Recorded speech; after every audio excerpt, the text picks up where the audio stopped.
How to install printer. A quick guide to install printer. Install and configure a printer for your office or home use. Go to Start menu, Settings, and Printers and Faxes. If you are running on Windows 7, go to Control Panel and select Printers and Faxes from there. Double-click and add a printer option in the Printers and Faxes folder.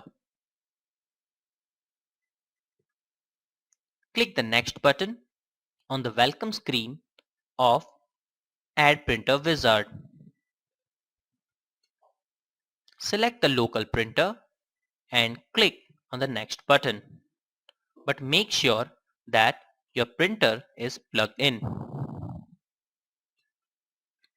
Select a port from the drop-down menu and click on the Next button.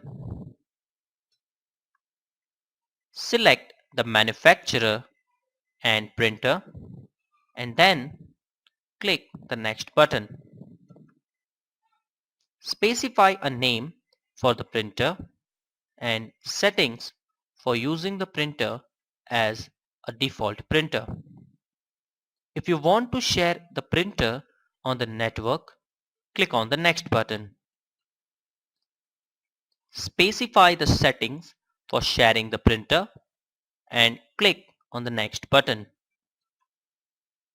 Specify the location and comment for the printer and click the Next button. Specify whether or not to print a test page and click Next button. Click Finish to finish the wizard and the printer has been installed.